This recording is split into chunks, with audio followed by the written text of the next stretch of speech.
Chapter 10. Simba, don't eat them, Jade complained to the huge golden symbiote lying on the floor near the replicator. You's eating all our minions. How's we supposed to make an army if you's eating all our warriors? Amber added, pushing another small section of gold into the replicator. You's can eat them after we saves the babies. Simba snorted and drew a long, silky tongue over his sharp teeth. Amber just scowled at the huge golden symbiote that had changed from a massive bear into the shape of a large bird of prey. She leaned over and tugged one of the squirming, deformed figures out from under his left talon. You's not helping, she snapped, before carefully placing the figure into the small bucket and quickly covering the top so that it couldn't escape. How many mores do you think we got to make? Zohar said we's got to have all the buckets full, Jade said, glancing at the door leading down to their parents' bedroom. We's have to hurry. I's hear Mommy. Can we use her new cloner instead? It worked on our robot, Amber asked, taking another handful of the creatures when Jade pulled them out. No, Jade said, with a shake of her head. I's already tried. It don't work right. Good, Simba. Amber smiled when Simba gingerly picked up one of the deranged creatures and carefully placed it in one of the empty buckets. She placed her handful of the creatures in with it and covered the top. I's better hide these, Amber whispered, when she heard the sound of her mom giggling. We's got time, Jade said with confidence. Daddy is making Mommy giggles. That means they're doing yucky stuff like kissing. You, Amber replied with a wiggle of her nose. This is the last ones. Simba won't give us no more, Jade added, with a quick glare at the symbiote who just snorted in response. We don't have very much, Amber said, looking at the half-dozen tiny pails that they had gathered from their room. Do you think this will be enough? Yes, Jade nodded, 'cause we's going to be there, and so will our symbiotes. Isn't that right, Simba? You's going to help us beat the queen, aren't you? Simba snorted again and paused with his mouth half open, one of the tiny demented symbiotes on his tongue. He carefully placed it in the pail that Amber held out and nodded in resignation, eyeing the strange creature with regret. Amber patted his head. You's a good symbiote, Amber cooed softly. Just like our baby symbiotes.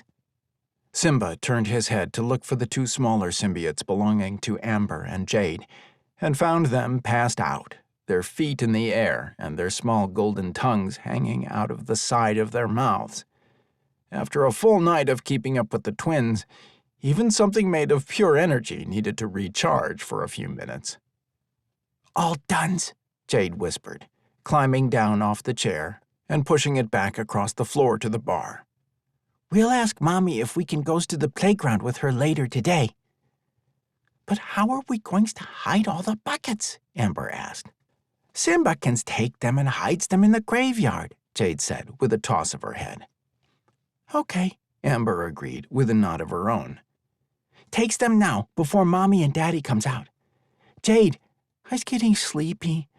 We's been working all night, she added with a wide yawn. Me's too, Jade admitted with a yawn as well. Simba, youse takes the buckets. Don't eat any of our minions or lets them get away. Simba rose from the floor and shook. Turning his head, he shimmered, and a moment later the two smaller symbiotes that had been sleeping were beside him. They shimmered in response and shifted into larger baskets.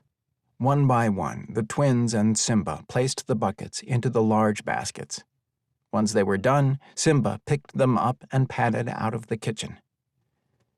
Let's go night-night, Jade whispered with another yawn and rubbed her eyes. Amber nodded, and together they hurried back to their bedroom. They climbed up onto the large bed and, within minutes, were sprawled out, sound asleep. Neither heard the door to their room open or the whispered voices of their parents. Can you believe they are still asleep? Traylon whispered in amazement. It's a miracle. Kara chuckled. It's still early, she responded in a low voice.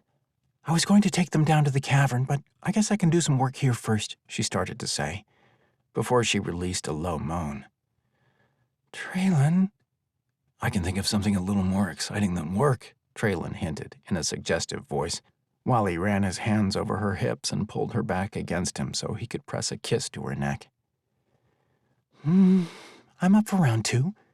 Do I get to be on top this time? Kara asked in a flirtatious tone, turning in his arms and walking her fingers up his chest. By the way, I've been reviewing some of your PVC tapes again. There was this one fantasy of yours that I've been dying to see if I can make come true, she whispered, running her tongue along his earlobe before whispering what she planned to do in his ear. Traylon's eyes widened and his body grew rock hard. Deep down, he could feel his dragon tremble and groan in anticipation. He drew in a deep, shuddering breath and glanced over to where Amber and Jade were sound asleep, their soft snores reassuring him that they wouldn't be up any time soon. Goddess Kara, I am the luckiest warrior alive, he muttered in a desire-laden tone. Come on, you lucky warrior. I'm about to totally blow your mind, Kara promised, as she twisted around, grabbed his hand, and pulled him back toward their bedroom. Traylon glanced upward for a moment before he followed his slender mate and grinned. Thank you, goddess, for small miracles, he said with an appreciative laugh when Kara glanced over her shoulder and wiggled her nose at him. And for giving me such an amazingly sexy and creative mate.